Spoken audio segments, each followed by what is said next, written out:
Greetings molweni sanibonani sanibingelela ke emakhaya ngamakhaya kolunye uhlelo lwingqayizivelelwayo ke iDurban Network enhla nasenzansi nganiza kwethu siyanibingelela siyanamukela igama ke usabela insizwa kaNdabase le phansi ke emkhomazi kanti kuhlelo namhlanje silivula ngamazwi athi to give light you must undo the burning. To give light you must undo the burning. Ithi ke into kuvumele ukusha wavumele ama challenges obhekene nawo ukuhlupheka ukuxhaphazeka ukuexploiteka obhekene nawo njengamanje ngoba kufanele ushe ukuze ulethe ukukhanya. Ngihleze ngenza umzekelo ukuthi umlilo ukuze uvuthiswe ibhodwe uyasha ikhandlela ukuze lilethe ukukhanya kufanele ushisa intambo iglobe ukuze ilethe ukukhanya kumele iplagwe lapha kugesi ishe so ukusha kusho ukuthi kuzoba khona ini ukukhanya kanti ke namhlanje e-studio sivakashelwe usisi Xoli isibongo Ngubelanga usisixoli wakaNgubelanga le phansi eShepstone egama lakhe siyakubingelela ntokazi. Ngiyaphila wena bhuti njani? Hayi no siyaphila. Ngiyaphila nami. Siyakwamukela e-studio. Ngiyabonga kakhulu ukuthola leli thuba ukuthi ngize la. Yes. Ku Durban Network. Yes. Mhlawumbe siqale nje sibambe kancane lapha summarize background ukuthi ubuya apha ekhaya. Oh ekhaya nginamakhaya awuthuke nkosami. Yes. La ngikhulele khona ngikhulele kagogo ngikhuliswa ugogo iseyingolweni kaNodalani. And then ke ngase ngahlala nomama manje sengimdala egama lakhe because uma uhlala egama lakhe. Yes. Endaweni ekuthiwa isemagogogweni. Emagogogweni. Ngabe kwakwenze njani? Kwakhona amagogo okuqala. Oh yes. Base baya kwafika imixhaso ke. So sihlala lapho ke njengamanje. Ufunde khona? Siyaya kagogo. Ngiyaya kagogo. Amabanga akha phansi esikole bofunda kulona lela side. Ngifunde Emthini primary. Yes. High school ngaya eNkonka High. Nkonka High. Oh wow. Asibheke le industry sokuyona manje. Kuthiwa ni beauty and therapy. Yes. Yes. Bekuyinto obuhlezi uyithanda wayilukhula noma ngayiqala nje e-primary. Nakhona futhi ngiqala nganakile cause othisha babengithanda esikoleni. Cause ngangisidudla nje kamnandi yabona. Stufusi. Manje nje kwakunomisi nje kwakuthiwa umisi Silanga uthanda ukuthi ngihleze ngingani nje iphethe kahle. Yabona nje hleze ngithandela izinto ezinhle. Wasethi ayi kunganjani ukuthi ungene ngala kwakusakuthiwa yini umodelo wesiZulu. Yeah. Manje sebewubiza uNdoni. Ayingangenza lokho okay ke esikoleni ngaphinde futhi ngangenela uMiss Nodalane yabona ishuthi uthando ke laqala lapho ke so isikhathi esiningi abantu laba basuke beyidudla nobutufuzana bavama ukuthi baba abantu nje abanaloko ukuzidoubt wawuyithatha confidence engake ukuthi ungazi umodel uyisidudla. Hayi mina ngangasona lesi sidudla lesi esixakile like umzimba wami nje wawushapeke kahle ngifresh ngiright. Fresh right. Hayi ngangifresh. Sisikole sitshele ngesaluni yakho osowunayo njengamanje. Uyiqale nini? Isaluni ngiqale ukuba kuyona 2021.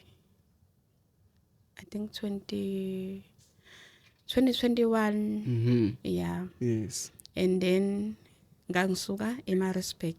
Ngangikade ngisebenza kwenye saloni eSpa eMaritzburg. And then ke ngase ngiyabuya ngize eThekwini ngenxa yokuthi umshado wami usungala eThekwini. Oh yes yes. Ngabuya ke ngiza ngapha ke eThekwini mangiza ngapha eThekwini ngaqala nje ngathola indawo like a chair. Yeah. Ngarenta lapha ku Broadwalk ngenza insipho ngenza nenkophe. Yes. Yabo. And then kwadla ukuthi abantu engangisebenza nabo kusho sasizwananga ngokomoya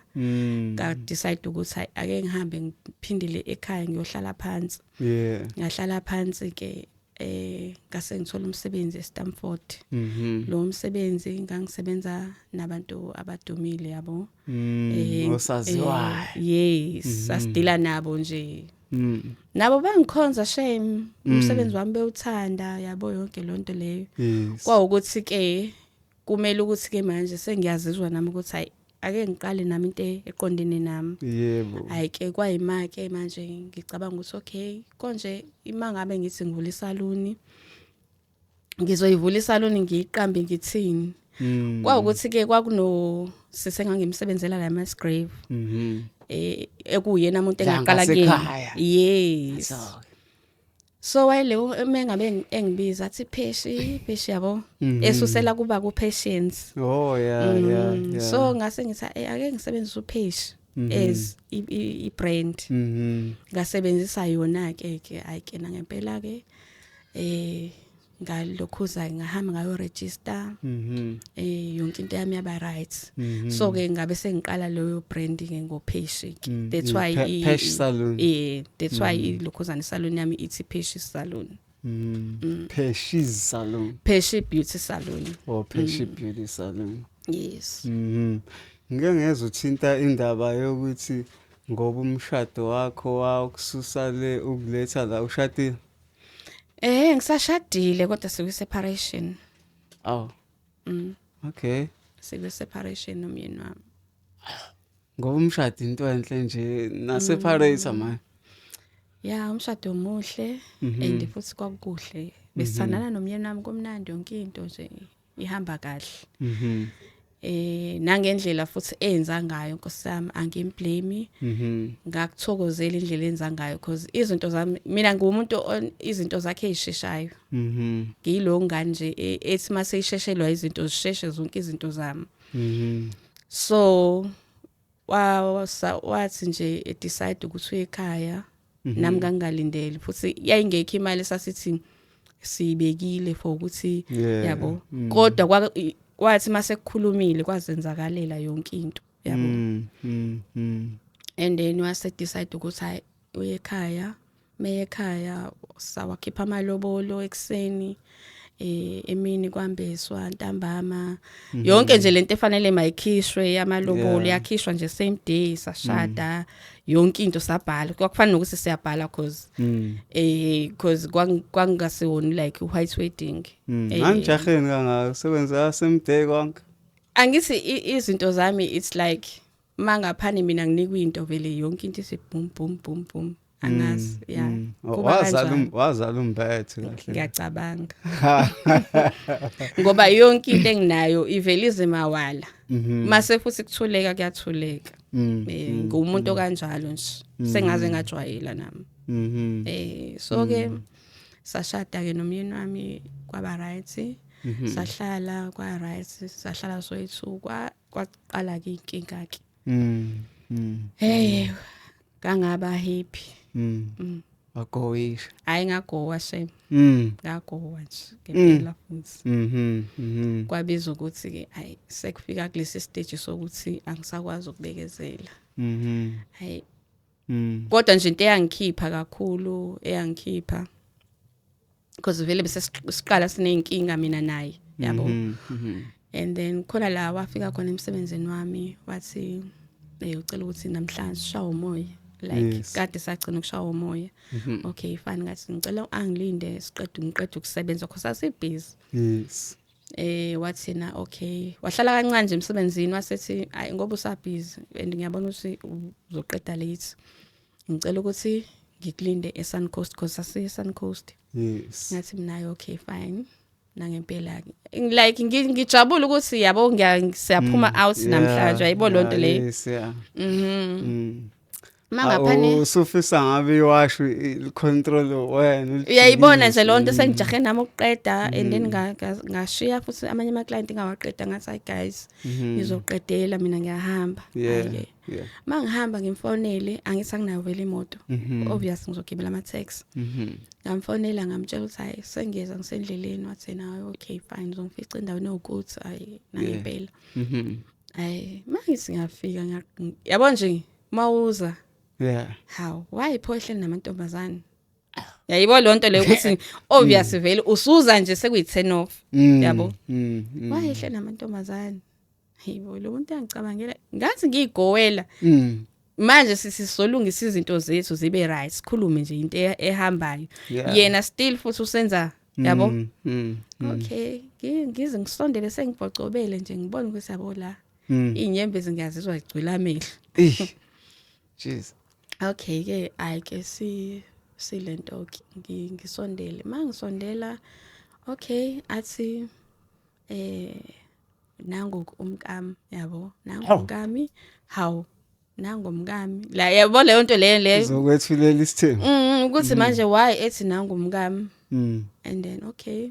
ukhombisa wena noma lamantombazana awu2 la wahleli nawo utshela lamantombazana awu2 ahleli nawo nangu umkami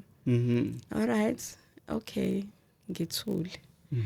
and then bese ngihlala phansi futhi ngizehlise yabona yeah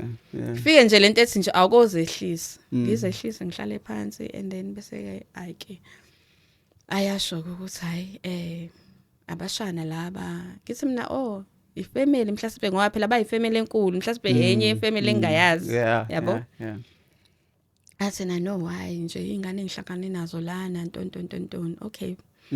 hayi ngiqale nami ngixwaye manje ukuthi pho why ngikhonjiswa mina ukuthi yabo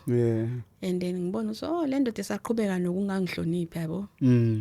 all right ngizwe ukuthi ngidiniwe ke manje ngamtshela ukuthi ngeke sisakwazi ukuya la kade sifanele siye khona ngcono sikhansele sigoduke umtshela lokho umtshela kona phambili kwazo lengane no sezihambile ingane ngamtshela nje ukuthi angeke ngisekho right angeke ngisakwazi nje ukuhlala angisekho right wathi okay ke ngcono sithenga into esoyidla ngamlinda ke wahamba uthenga into esoyidla endlini and then saphindela endlini kuyahanjwa endleleni akukhulunyiswana safika endlini angimkhulumisi sathi masifika endlini ivele angithi njengoba ngisebenzisa iPhone mina i-iPhone sometimes yashesha ukuphela ibattery and then ngithathe iphone yami esikhwameni ngikhipha i-charger ngithi ngiyocharge yena uchargeile vele mangithi ngiyacharge lapha ya nayi intombazane la efonini isenda uheheba le message ayi kufika into ethi phela angithathi uyayazi ke nawo inhliziyo mase ibonile ithi pressor ihla liphake awe ma ngithi ngiyapress angimazi nokuthi wasukuma nini waxhuma wayithatha ifoni wathi nje awukwazi ukuthinta ifoni yami uyabona ke manje angithi manje sesiphula imithetho yala endlini yena ifoni yami uhlala nayo kuze kusemnyango ebheka ifoni yami yayibo lonto leyo sengize ngajwayela la endlini ukuthi mina ifoni yathintwa but eyakhe seyinemgomo manje uthi ayisathinto yakhe sekunemngcele imali mhlambe sisitoli boyithinta before no sekufika lesikhathi sokuthi sekwenzeka lokho bewukade uyithinta before noma vele bongavumeleki bengithinta nje into nje savumelana ngayo phakathi kwethu ukuthi sathintelana amafoni ngoba waye umuntu onenkolelo ukuthi yena akakwazi ukuthandana nomuntu angathinti into zakhe yayibo lonto leyo so ngaze ngajwayela ke nami ukuthi okay la ekhaya umyeni wami ngifuna ukusebenzisa ifoni yakhe ngiyayithatha ngiyisebenzisa nami ngifuna ukuthatha ifoni yami ethatha ifoni yami uyayithatha uyisebenzisa yes yebo nami akumele kube ngibe nama secrets akunama boundaries and then futhi even my bank account yabona nje siyazi ukuthi khamba kanjani and then hawu ke manje seyaqala indaba la ekhaya sathinta ifoni yami yini angithi manje sekuvele mina useyangikhombisa ukuthi sekukhona ke into ayenzayo mina kufanele ngenze njani ke lapho ke okay ke fine saxabanela leyo nto ukuthi okay wena manje awusafuni ngithinta ifoni yami saxabana serious kwabiza ukuthi it's like ukubona indoda like uzama engathi uyankinya mhlawumbe uyitshotha uzodedela ifoni Yeah. lutho ukudedela ifoni hawu noma ngemkinya lo muntu akadedela ifoni hayibo okusho ukuthi ikhona indaba isefonini yabo ayithatha ifoni ayintshinge phansi kombhede Yebani. ayingavela ngabona ukuthi okay usentshenge ifoni phansi kombhede okusho ukuthi ukhetha lo muntu olapha efonini kunami mina mfazi wakhe ngatho alright vele nala endlini simo angisahleli kahle yabo ngahlala phansi nje ngacabanga kahle busuku bonke ngilele nje ngiyacabanga so Uphi yana nje ubucabanga wena? ukhona yabo wavuka ekseni ngamlungisela wayemsebenzini and then nami ngalungisa ngayemsebenzini ngahlala phansi ngifuna ukuthola ukuthi before nilale angithi benibanga ifoni nibile nesikhathi engage ukuthi emfethu lento eyenzakala ngiyithandi kanjalo azange nje sagcina sixabene kanjalo nefoni yalala phansi kombhede ishuthe kwele khonini and then ngathi okay vele anginawo amandla ukuthi ngiyithathe le phone lapha ekhonini and manje ngikule stage sokuthi angisafuni ukukhoza idrama yabo ngathi okay angiyeke ifoni yakhe lapho uzophinda ayicoshe yena futhi wayinangempela wavuka ekseni ophakamisa umbhede wayithatha ifoni yakhe wayifaka ekhukhwini lakhe wahamba emsebenzini ngasala ke mina ngacabanga ukuthi okay ngabe iyona impilo esengizoyiphila yini le ngabala yonke into nje ekumele ukuthi engidlule kuyona yabo nokukhathazeka nani ngathi okay ngabe ngisafuna yini ukuqhubeka ngihlale entweni kanje and umyeni wami akakhombisanga ekseni ukuzehlisa ukhethe ukuthi aye emsebenzini mina naye singekho right yes ucabanga ukuthi kusho ukuthi uzobuya emsebenzini kuyima izolungisa indaba yayizona yebo ngathi okay nama ake ngiphume ngihambe ngishaya umoya ingane sekhaya bengiyirentela lapha ya eflatini eSouth Beach because babe kade bengisiza emsebenzini ngathi ake ngihambe ngiyohlala nabo kancane nje ke ngi distress yonke into yabo okay fine ngaphuma ke kanjalo I think ngathatha nje lezo impahla engiyidingayo ngaleso sikhathi mangithatha lezo impahla engiyidinga ngaleso sikhathi ngashiya ezinye nje ngayishiya ngiyiphekile kahle ngoba ukubona umuntu mangabe ufuna ukuthi athuke fanele ube no action masubona ukuthi usukhulumile naye wazama ngayo yonke indlela ukukhuluma naye but still akakwazi ukulalela okay ke ake ngenze action mhlawumbe uzoshintsha yayibo lonto le still akashintshi ayike ngapheka ngafaka oplastic ngafaka ngashiya ngiphekile nesuitcase yonke into ngathatha nje lezi engiyibona ukuthi ngizozidinga ayi ngahamba ngohlala nezingane eflatini mind you eflatini ngikhokha ukulala nje 100 rand ngosuku ngoba phela iflat rentwa yimina kodwa kufanele ngikhokhe ngoba ngihlali la yes awuhlali la yes ayi kwabiza ukuthi ke ngihlale khona ke mangihlala khona ngizitshela phela ukuthi njengomyeni wami yabo uzozazoncenga uncenga efonini mina lento engiyilindele akayenzi yabo uncenga efonini hawu mkambuya nani ngathi mina ubona ukuthi manje ukukhuluma efonini kona kuzosiza na yabo lapho ngiyabona ukuthi abo stress mase kwesinye isikhathi uthi umuntu mekhuluma nawe uphuza ukuphendula yayibona lonto kanjalo ngase nginalo so stress athi umuntu mekhuluma nami ngiphuza ukuphendula ay ngahlala ke ingane sekhaya zingidodobisa bona bebona nabo ukuthi ayibandla shame hayi uyagosa bazibasho nabo ukuthi hayi kodwa uyagowa gele yabo hayi ngingagowa ke kanjalo ngagowa ngagcina ngiya ke ngokuzama ele uqhubeke ngifonela ngibuya ngivideo call futhi naye ufuna ukubona ukuthi ngisemsebenzini noma mhlasimpe njoba ngiphumile endlini ngihamba indlela zami uma siyaxoxa ke yonke into ke wangitshela nje uma ukuthi no mntanami njengoba udecide ukuphuma kumyeni wakho kanje unga-cheat ungenzi lutho hlala nje akube uyena otholakala esephutheni but wena cha ungatholakala usephutheni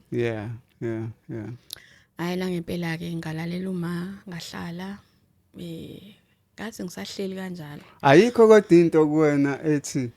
lo muntu ayikhathaza uyafona is even video phela calling. yabona umakoti mephumile endlini ngesizulu mephumile endlini umakoti wena mkhwenyana fanele umbulandi mina nganginaleyo nkolelo ukuthi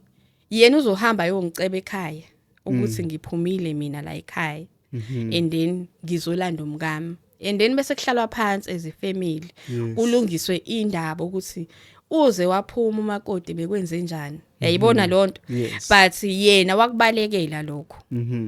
wakubalekela lokho cause ngisho ukuthi uyiqili ngoba wakubalekela lokho ukuthi kufike kuloso sigaba sokuthi kuhlaliwa phansi ezomndeni ukuthi kwenze njani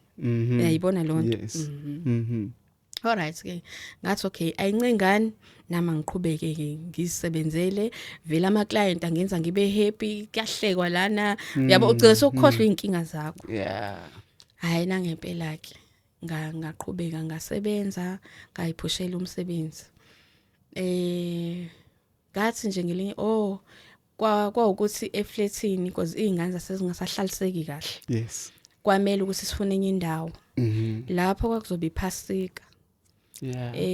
and then siyaxoxa nje emsebenzini and then elinye client lithi hayibo I think ukulezi zinto zepolitiki yabo bathi uyazi ukuthi njoba nithi nifuna indawo yokuhlala and iflat labantu abawu6 anilitholi why ningahambi niyohlala ephilani angiqeni ukuhlala ephilani ngithi mina ephilani konje ke because ephilani bengenalo ulwazi lephilani ukuthi kephi abese angichazela ukuthi hayi ephilani moya kanje uma uhamba kanje ngithi mina okay ngathi ngayibona leyo ndawo kancane because uma uqala nje uyanga ko following angi understand indawo yangakhona hayi bese ngithi hayi yazi ngizoya kobheka namhlanje athi now hayi okay ngithatha inamba yakhe uclient and then bese ke ntambama mase ngiqedile ukusebenza bese ngahamba nje before ilo umsebenzi osuqede hayi nangempela ngifike ngiyibona indawo hayi right indawo yes hayi nangempela athi usisike ufuna ukuthi sikhokhe imali ye rent hayi nangempela sikhipha imali ngakusasa kwakuzobe iphasika sina sathutha ke eflatini kuyanetha kuyakhwesha kuyenza njani kwamele ukuthi ngiqale phansi from yonke into ngiqale phansi ushiye konke obunako lapha endlini kumkhwenyana ngishiye yonke into nje ngaphuma nje nezimpahla zami lezi engangiyiphethe. What was the reason behind ukuthi ushiye konke obukade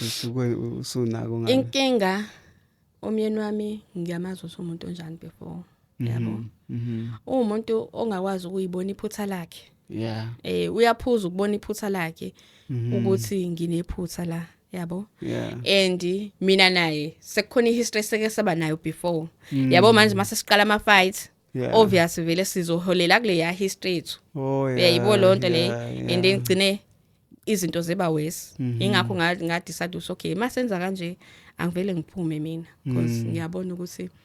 angeke ngikwazi ukuthi ngihlale nomuntu owenza kanje. Yayibo lonto le. Ngala stuff for isikhathi singakanani emshadweni? I think umshado wethu lasted 2.5. 2.5. Yes, 2.5 years. Kuningi okwenzekile in between before uzozofike la kula wabamba khona ifone. Yeah. Ngathini noma mhlasimpe mina noma ngeke ngize ngimkhulumele because ubengakhombisa ukucheat. Yayibo lonto. Kodwa umuntu ohlupha ngotshwala abuye late mhlasimpe kwesinye isikhathi abuye ngo1 kwesinye isikhathi abuye ngo3 yabona benza lezo zinto ezikanjalo yabo sibanga lezo zinto yabo nje uthanda abangani ayikhohle ukuthi nginomfazi enye into futhi ebeyisixabanisa unga understand ibusiness lami angithole nginalo athi mina ngibuya late angimcabangeli okay mhlasimpe nami ngirong somewhere kodwa mina nga understand ukuthi vele ubowazi sithandana singashada ukuthi ngibuya ngayikhatsini umsebenzi wami sometimes unginika ipressure yokuthi ngiba busy until yabo and njengoba mina naye besihlala eClermont benginokuthi mhlasimpe erank ngifike eClermont ngifike mhlasimpe ngo8 to 8:45 mase ngifike ngalezo zikhathi erank angisakunayo imoto uthola ukuthi ngizothi ngithola itaxi mhlasimpe itaxi izophuma kwesinye isikhathi iphuma ngo9 endlini obvious vele ngizofika ngabo 10 Yeah. manje ngifike ngo9 erank i-tax engizoyithola eka 11 ezongiletha endlini ingifikise ngo1 angithi uyabona ke manje ukuthi ngithi manje ngimcela ukuthi at least asihlalele ngase town yes ukuze kuzoba lula ukuthi mangiphuma emsebenzini sheshe ngifike endlini angayizwa lo nto atheni town kuyabiza nani ngicela ukubuza ngoba isimo esijwayelekile lesi abanye besifazana abafeyisa nawo naso kufila kanjani kumuntu wesifazane uma ngabe enomuntu wesilisa oprioritize abangani ohlala ezipotini abuye ebusuku ayi akukho kuhle angifuni ukuqamba amanga mina ingangaze ngadecide ngathi mhlawumbe ungcono umuntu ongaphuzi ongaphuzi noma mhlawumbe ke mephuza aphuze kodwa kube umuntu osaze isikhathi sasekhaya yes because indaba yokuthi behlala ematshwaleni hayibandla ibingiphazamisa emoyeni ibingiphazamisa because ziningi izinto ade zonakala ngendaba yokuthi uyahamba yophuza ematshwaleni ahlale nabangani bakhe into ebalekile kuyena mase kufonela abangani bakhe nje kuthiwa sahamba siye endaweni ethile shwi onika amaji yabona ke ya mhlambe nake na before mhlambe nize nihlukane uhambe nake na consider yini ukuthola umuntu mhlambe ozonikhanselisha nikwazi ukuthi nimtshele zonke izinto nibhodle was there ever an idea ukuthi nenze lokho mina ngokwami mina bengizama esayidini lami yena athi mina ngithathe indaba zomuzi wami like ngizikhiphela ngaphandle mina bengizama because even umfundisi owashadisa khona la sasixabana khona shuthi nje nakhona wayebuyela etshwaleni yes and then wasengasakhulumi kahle wakhuluma nje amagama amakhulu kwacaca ukuthi imoya iba phezulu nami ngagcina manje sengiresponda yabo lento ukuthi umuntu akuhlokoloze uthule aphinde futhi yabo kwagcina kumele ukuthi ngiphendule yayibo lonto le mangiphendula kwagcina imoya iyakhuphuka manje yayibo lonto yes salokhuza ke kwacaca ukuthi ukhuluma yabo amagama amaningi angahlali kahle ngangaba right kwacaca ukuthi hayi isidinga umfundisi ngamfonela umfundisi ibiza lo wanhlanganisa manje usazoyilamu ukuthi mhlawumbe bamkhumbuze into ayikhuluma ukuthi wayethini yes yabo ngoba kubalekile phela lokuthi indoda afanele ikhumbule amazwana hayi ke wayilungisa wathi umfundisi wazama umfundisi ukuyilungisa yes sase sibuya lapho umfundisi nje beke sidini lakho akaze nje umfundisi mina angikhulumele yayibo lonto ukuthi lo muntu still akakwazi ukubona ukuthi umfundisi ubezama ukuthi singabangi nezinto ezingekho nje umfundisi bese sidini lakho nje mina nje ubengichitha kuyona yonke into engiyikhulumayo mina uyangichitha yabo ayi ngakhetha ukuthula ke ngoba ngiyabona ukuthi if ngiqhubeka ngimphendula noma ngizama ukuphendula lento ayikhulumayo mhlawumbe soqala enye ingxabano yebo kubhebhetheka kona lo umbuzo ke omunye ukuthi at the first place mhlambe ake njenganomuntu wesifazane ngicabanga ukuthi ukwiposition yokuphendula mhlawumbe lo mbuzo yini ezeyenze mhlawumbe umuntu wesilisa ngokucabanga kwakho ukuthi aze ahambe ekhaya aze angafuni ukuba sekhaya prefer mhlawumbe abangani bakhe then umkakhe do you think sekunesizathu in between no mina nje ngizoba honest mina ngithe mangibuka ngihlala phansi ngibuke ezingumuntu wesifazane obusy anginasikhathi somuntu wesilisa mhlasimpe yena njengoba yena usebenza Monday to Friday mhlasimpe yena ube nesizungu mina nesizungu isizungu sakhe asisho ukuthi nama ngiqale something ezongikhipha busy sithe sakhe isizungu angihambe ngiyophuza utshwala yabo so manje ayihlangani mina ngibhizi kweze business yena isikhathi sakhe sokuthi mengabe etholile isikhathi off ufanele ahambe ayophuza. So manje akusahlangani ke nami ke. Kuyinto ejwayelekile ukuthi most of women's in business abanamadoda balambile ngabe mhlawumbe lokho kuya contribute yini ukuthi esikhatsini esiningi babe abantu ethola ukuthi abasenawo abantu besilisa abaphila nabo. Yeah, ngiyacabanga ukuthi kuyenzeka ngoba ipressure sitholayo. Yeah. Ipressure sitholayo yabo masebenza ama client. Yo even ukubamba i-call bese sibange even ukubamba i-call ukuthi i-call ibuye ungayibambi yabona yabo nje kuningi. Yeah. I think izona zinto zonke lezi ezenza ukuthi ugcine sengathi manje ushimile. Yeah. Ish. Mhlambe nake njenganabantu njenganawo uke wakhuluma ngokuthi ubuya ngale kogama lakhe nilandela izinto zesintu izinto mhlambe zenziwa ngesintu zeni ngesikhathi nihlanganiswe ezinye zazo njengoba uthi walobola kanjalo mhlambe mase kwenzeka zonke lenkinga senihlukana usuhamba na consider mhlambe ukuhlanganisa abadala bakubo nabakini ababe kade be involved ngesikhathi nihlanganiswa ukuthi kuzanye ukuqhamuka nesolution. Uma wami uzamile shame uma kwaukuthi uma wakhe uGayi uma wami asemzini uqinelwa ikhanda. Uyazi ke na ukuthi uma mezala mengakuthandisisi. Yeah. Nakho kubuye kube nomthelela kuloyo nto le ukuthi uma mezala akakuthandi. Mina ngibe kuleso simo sokuthi uma mezala wami bengangithandi mina. Yabo. Umbona ngani uma mezala mengakuthandi yazi ngi-interested lapho phela angithi nina mase sinithathile sanifaka la ekhwapheni na ubuye uphahluke kumina yabo ubuye uphahluke ezinye izinto ngibona ukuthi okay so brush ikhaya uyayibona le ndaba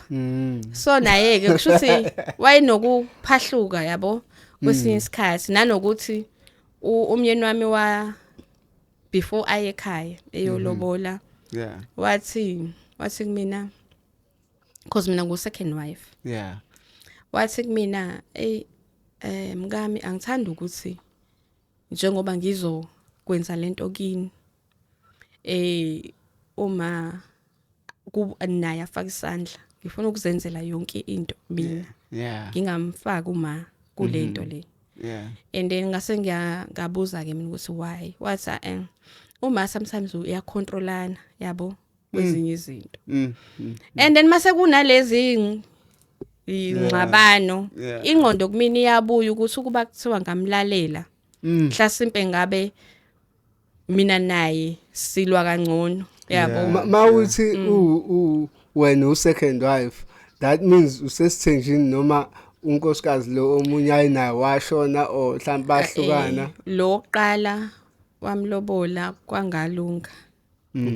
wagcina ngokulobola indoda kade ehuzu wagcina ngokulobola kwangalunga yabo and then ngafika ke mina ke shuthi ke mina ngaba nenhlanhla yokuthi angilobola ngisheshisa uyayibona lonto mhlawumbe wayenovalo ukuthi nami ngizohamba noma yebo angazi kodwa kwaba into kanjalo mawuthi uma wakhe wathi kuwena wenza iplea kwena ukuthi ufisa ukuthi mekulobola yonke into ibuya kuyena uma wakhe angafaka isandla ngoba she's controlling iziphi lezinto ekwakuthi uma wakhe mhlambe angafaka isandla kuzona ngokusho kwakhe umkhonyana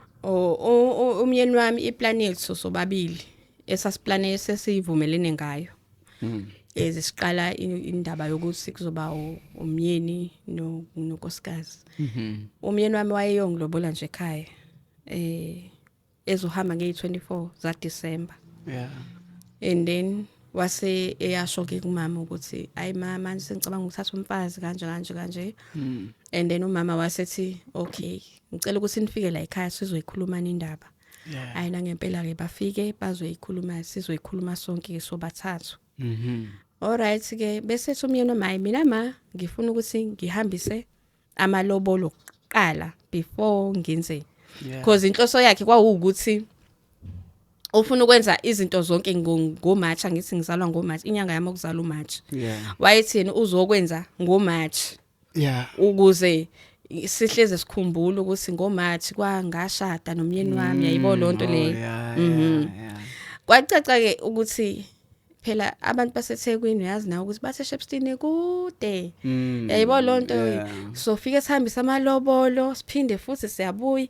siphinde sihambisa ukuthi siyabuya yabo babona ukuthi ayi ngeke imali eningi leyo yindaba engavele kuhlanganiswe nje yonke into yabo kwenziwe at once ayike wagcina ephuma naloyo voice kuma ukuthi ayi mina bengicabanga ukuthi bantwana bami nihlanganise yonke into ngoba kukude Shepstone yabo kukude and masibale i-transport idla le yayibo lonto manje sizohambisa lezi zinto siyabuya futhi siyaphindela imalini leyo kanti makuvele nje yonke into ihlanganiswe I think kuzokwehla ama cost ayi umyeni amangayizwa ke lento ke athi ayi ngeke mina ngiyithandi loyo nto bengifuna ukuthi kwenziwe kanje kudla ukuthi ke phela ke umama masekhulumile unezwi waye khona kushuthi umama mhlawumbe akufaka ngokubuka kwakho mhlawumbe ngesikhathi ukhokhela amalobolo okwenza ukuthi mhlawumbe agcine ekwazi ucontrol indodana angifuni uqamba manga shame oye uma mina ngokubona kwami khona nama ngisiza ngakho phela akufuneka ukuthi kugxeke yonke into khona ngisiza ngakho nami ngoba nakumina kwakuyi short notice ukuthi ngizovele nje ekhaya bekho ready yayibo lonto and nezimali yonke into izamanje yayibo lonto le and then ke walokhuza ke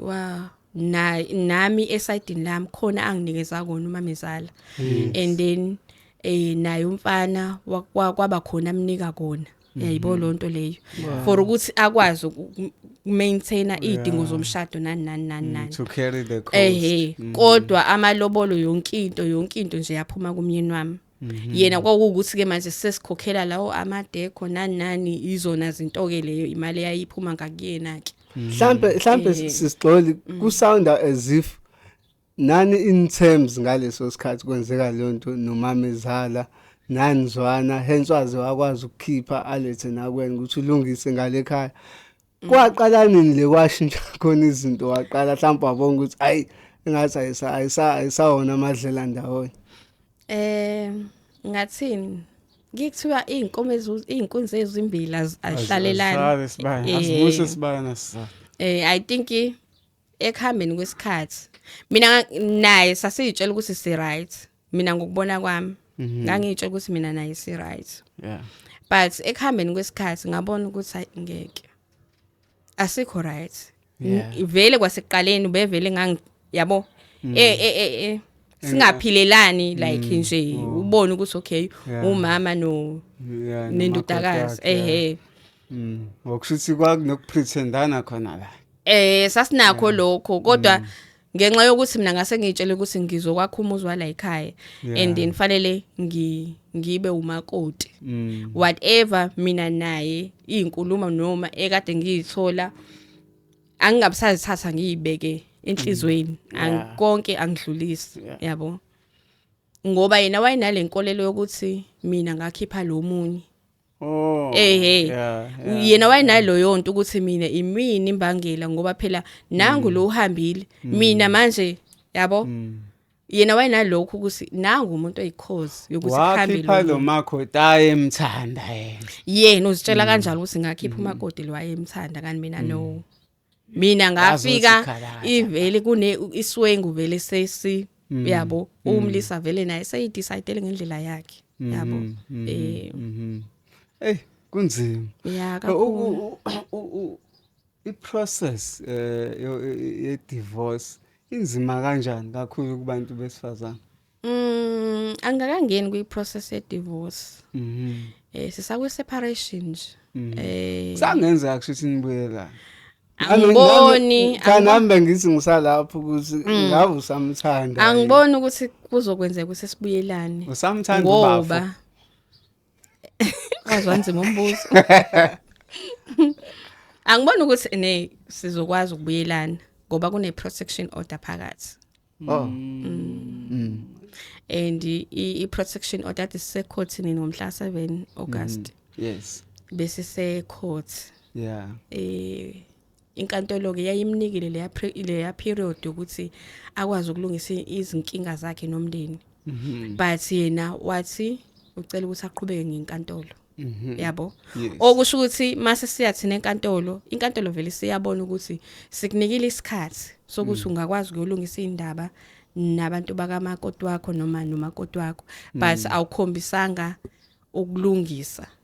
Yasingasabina ndaba naye. Yavele yayenza ngendlela yona efuna ngayo. So babuza mina ukuthi uyaqhubeka ne-protection order noma ngathi mina ngiyaqhubeka because nami akancinganga ayikho akukho ukuzehlisa. Akukhombisile ukuthi hayi ngama silungisa amaphutha yabo. So ilokhu nje i-protection order ngokwazi kwami nangolwazi nje olujwayelekile abantu bayenza manje kunodlame olibuyela ube involved lapha ngisafuna uze la ngoba uzofika ulethe inkinga yini mhlawumbe isiphi isizathu esenza ukuthi uzokwenza i-protection order. Into yadala ukuthi ngenze i-protection order bese ngasahlaliseki. Uyena uyangithuka efonini intombazane le athandana nayo iyangifonela iyangistalker even TikTok iyangistalker nje uyabona ugela ukuthi yabo unikiwe lento anikwe yona lemvumo anikwe yona ukuthi wena umkami nje idlalela phezulu kwekhanda lakhe. So ngabona ukuthi into ezongilamulela umthetho. Uyafika yini yena mhlambe la uhlala khona umyeni? Ngamvala nje. Mfana. Protection audit angezi la ngisebenzela khona angezi la ngihlala khona angangifoneli singakhulumi. Mhlambe menga asithi ngeze ukukhuluma nangokuthi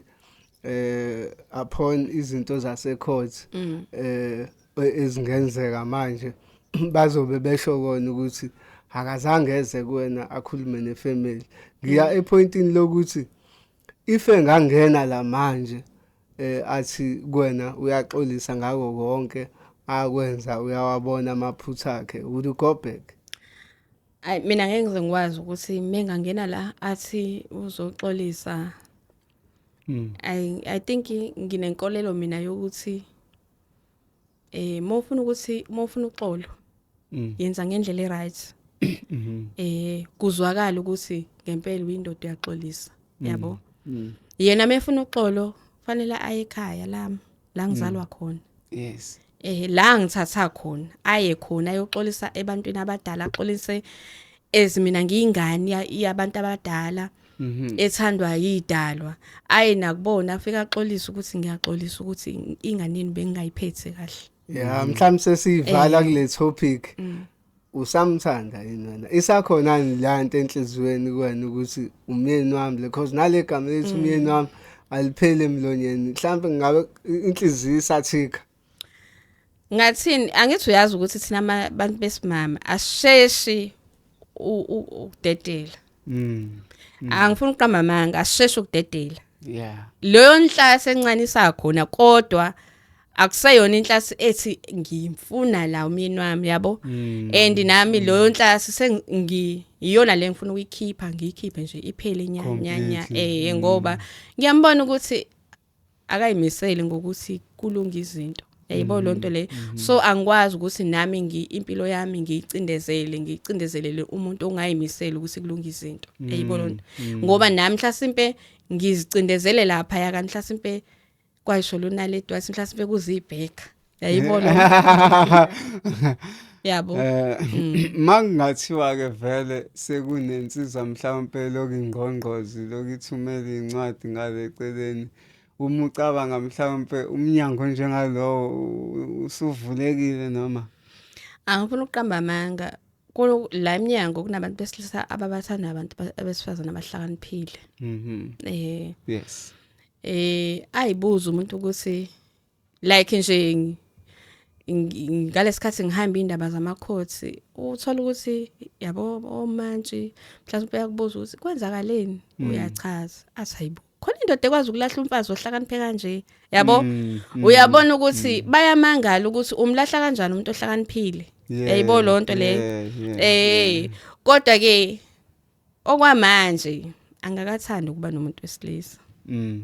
angakathandi ama-gates avali ayaba khona baya phela ngumuntu wesifazane nginegazi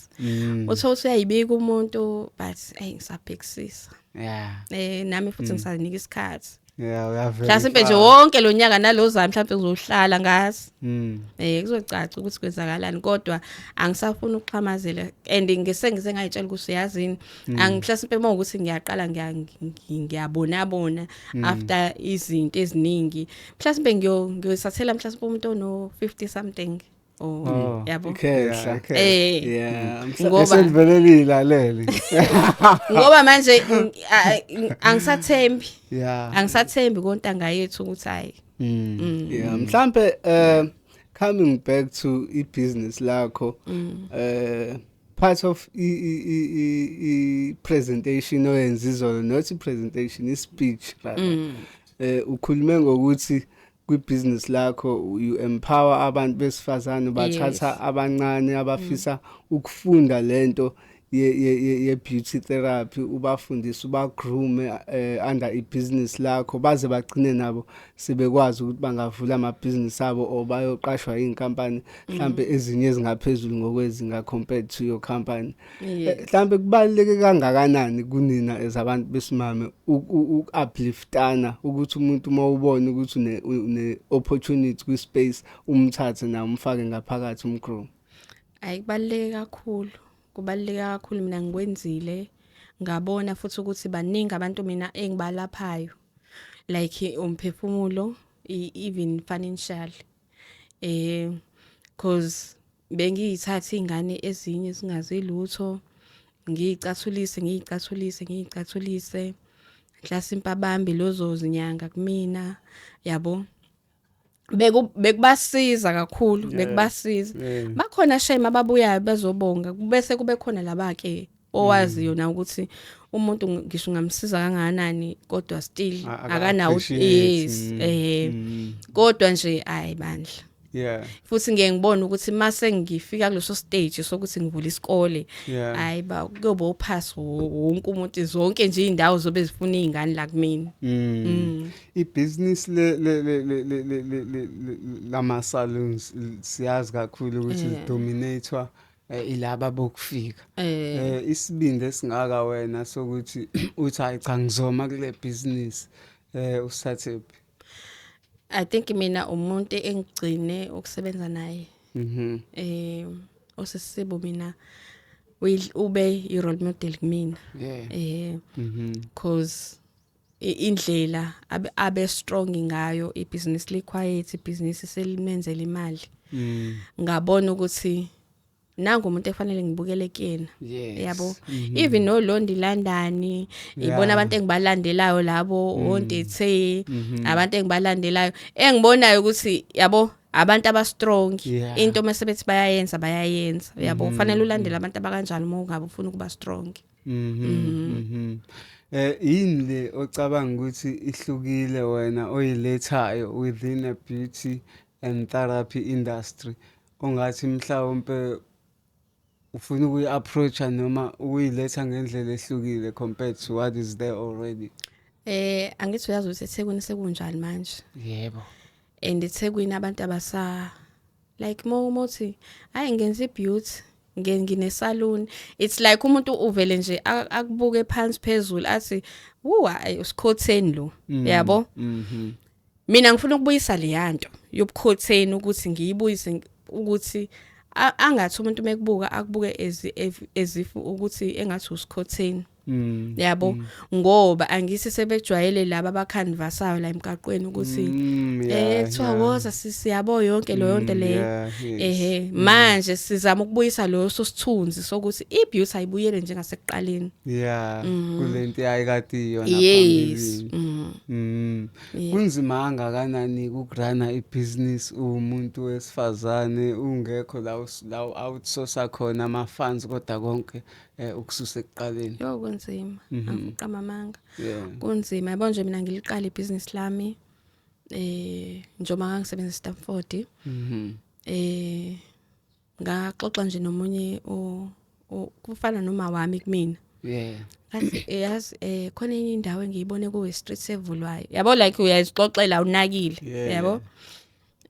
athi angilalele nje wayithanda ukwenziwa imininzi ngoba ngangimenza kahle athi bese ngiyamxoxela ukuthi ngifuna ukulokho ukuyithola le ndawo mase ngiholile ngithatha imali ngihambe ngiyoyifaka khona ngiyibambe la ngizoshada ngoDisemba athi manje uzokwenza kanjani ngoba phela imali uyayidinga emshadweni yabo ngithi mina inkinga ileyo ukuthi imali ngiyayidinga and once kwashawa uJanuary leza ndawo ngeke sizatholakala ngoba uStreet uyagcwala yabo and then bese ngithi mina kuyena ngicela ukuthi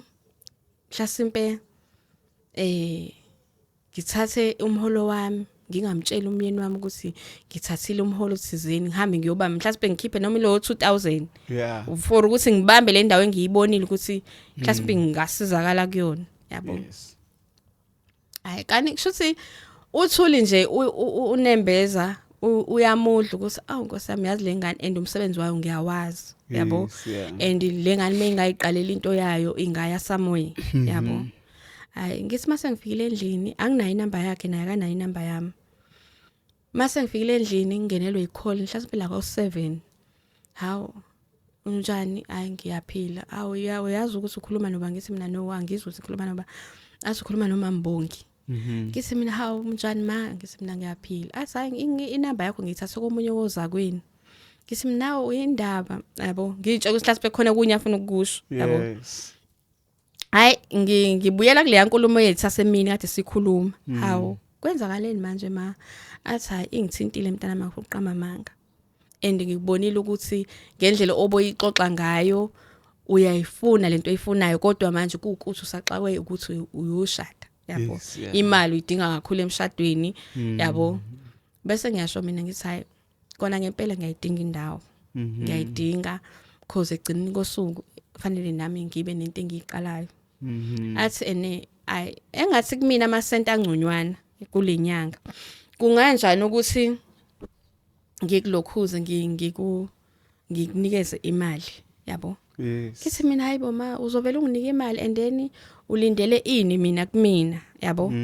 ngoba phela nami angifuni ukungena entweni and then bese egcineni kosuku ngiyagaxela yayibo lonto le abese yasho ukuthi hayi ngikunika ngothando nje mntanami maso right ungibuyisele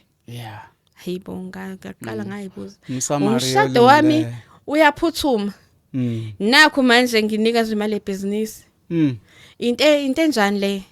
hayi ngiqale ngiyincinza yabona kahle nginomali noma isikhatsini yabona mawanhlelwa izinto ongayilindele uvela uyibuza ukuthi ngabe ngisaphila kulomhlaba noma mhlasimpe sengikwenye indawo yabo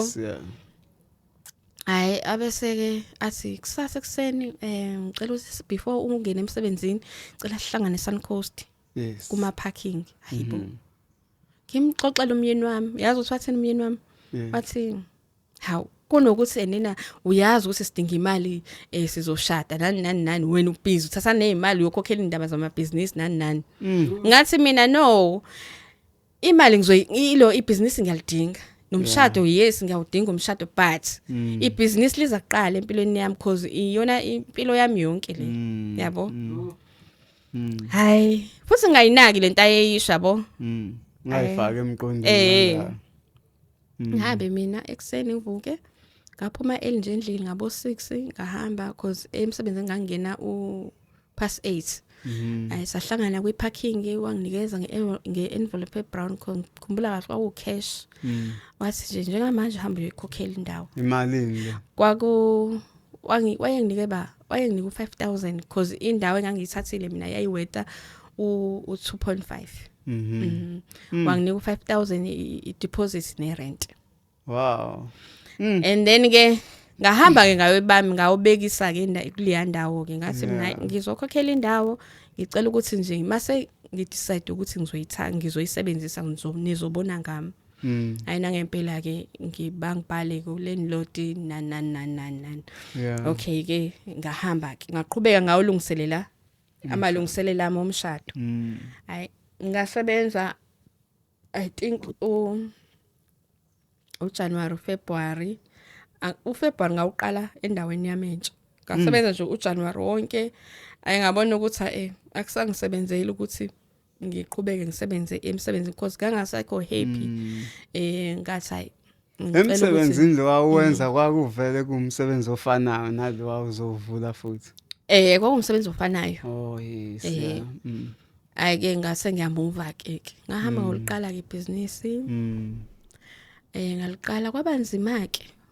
so sometimes wenza iclient elilodwa ugodu ungaphethe lutho yabona nje ibusiness ke mawusaliqala ibusiness libanzima linama challenges kakhulu mhlambe sesizovala nje awuke nje usinika ama services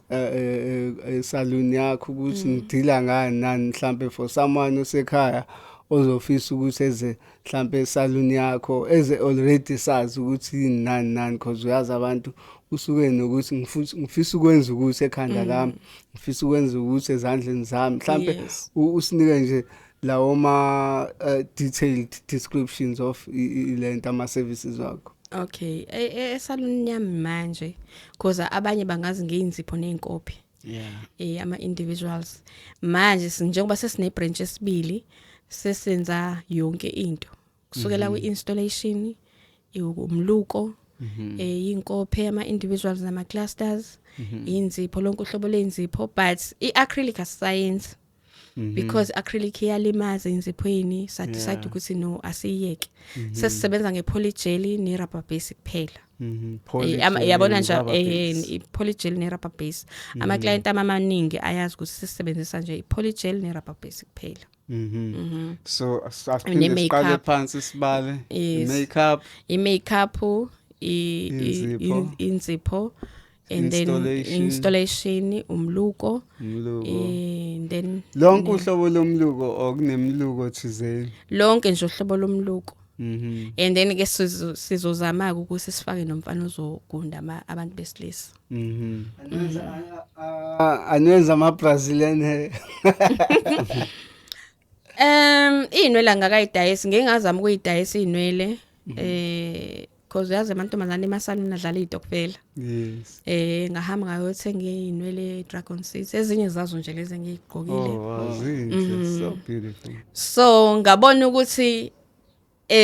inwele ngingagxilanga kakhulu kuzona bengingakabi ne clientele right einweleni nanokuthi bengingakazi ukuthi ngidayisa inwele zahamba kancane ize noma bebeyithenga kodwa benzingahambi ngalendlela le yabo engifuna mina ukuthi sihambe ngayo so ngase ngithi hayi ake ngime kancane einweleni kodwa ke njengoba manje sengine branch esibili enkulu ngicabanga ukuthi ngiyibuyisa nanokuthi ke ngifuna ukuthi ekuhambeni kwesikhathi if ngithola nje like ifunding noma ngithola mhlawumbe umuntu ozo investa kumina ngibe ne factory iyona inhloso yami ke leyo ifactory ekhiqizana mhlamba awusinike nje le factory ngiyifunayo understand mhlawumbe nje the funder will be watching asas ngifuna ifactory mhlawumbe ezoba nabasebenzi abo 60 kanje kwenziwani la hey it's like ke emahlanyeni indlela kwenzeka ngayo yabo kodwa into enhle yabo because ama extension wathola la ingakho ngangithi ngilandela kakhulu Londi because uLondi I think mangabe kuthiwa ngihamba kuleyo ndima leyo ye-factory uLondi ngiyomdinga kakhulu because uyena umuntu engicabanga ukuthi uyobe supplier yami yama extension ngibe nama extension ngibe nje like ne section enkulu yama extension because ngathi mangiyilandela idinga ukuthi ube nendawo like engathi ayiThekwini ngeke uzukwazi ukuyenza town phakathi because idinga like ispace ispace cause indawo yama extension fa kube indawo like enkulu like a factory ubuye uzokwenza enye factory futhi khona ngaphakathi ezokwenza yonke into salon yonke into kube ngaphakathi yonke into so asikho sokuthi uhambe uyothenga extension uyilanda la yonke into itholakala la oma ijeli yonke into uzoyithola la phakathi wena nje as a client uphuma nje so wenziwe done everything and then go mhlambe sesilivala uhlelo yini ongafisa ukisho kubantu abafisa mhlawumbe ababukela abangafisa uzithengise kahle kubantu abangakafika esaluni yakho kodwa abafisa ukufika hayi ngiyacela Nkosami bangivakashele bezongisupporta njengoba kade bengisupport ekuqaleni sinempatho ke lapha ePheshe's bayazi ke asebejwayele ukuya khona sometimes sibantu abathanda ukuphila ngezipecial uthola ukuthi senza ama combo like 300 konke inzipho inkophe nezinyawo mhlasimpe kwesensikhathi sishintsha sithi 250 siyawashintsha nje ama combo ethu swashintshe njengoba sesiluka ke manje nakhona sokwenza wezinwele ahlangene nezinwele nelokhuzana nezipho and then bese ke Nkosami kusondela nalabo abathanda ukuinvest inkosi basondele abasondele abafaki bema yes ibona ngibadinga kakhulu mhlawumbe futhi ke singaze shinto ebalekile awusinikeze ama address endawo zakho zombili. Okay ikhona la ku West Street lesiqale ngayi branch eyaziwayo kuyiyona esiqale sacathula kuyona ilapha eAmen eAmen eduzwa kaJethi ku West Street uyanyuka nje ise passage uthi mawuqeda osofa nje naku thina la sihleli Nkosami ne disclete elide kodwa nje phezulu kubhaliwe ukuthi Pheshe's ya designwa nje kahle ke yabo kwa indawo ecishe yabo ibuke kancane and then lesibili ilapha ya kuphakathi kwa Smith no Field number 21 eduze kwase Diesel Tavern sikeduze kwayo Diesel Tavern yes banivakashela abantu sinikeza ama handles wakho ama social media handles ukuthi ku TikTok ngikhona @Pheshe's Pheshe's Beauty and then Instagram wami usacikizela usadinga nje abadidiyela abazothi ukwenza uthi yabo no Facebook wami nawo uthanda ukucikizela angukhonzile kakhulu into engikhonza kakhulu TikTok nganza kwethu livala kanjalo kuhlelo layo ke iDurban Network la besihleli khona nosis Xoli uthi ayisibonge lesibongo ngubelanga senzima ngubelanga we Pheshe's Beauty yes siyacela ke nganza kwethu nonke nini enibukile kakhulukazi abesifazane abafuna ukuba bahle ukuthi bangabavashela kuma branches zabo ibranch eku West Street ePassage lela lishilo then kuzoba ibranch ekufield siyacela ukuthi nibavakashele in numbers nizophuma nibahle nathi sifikile izolo sabona ukuthi hayi kuhle nempatho it is amazing sivala ke kanjalo kuhlelo lwenu luyingqayizivele this is Durban Network so phinde sinibone danko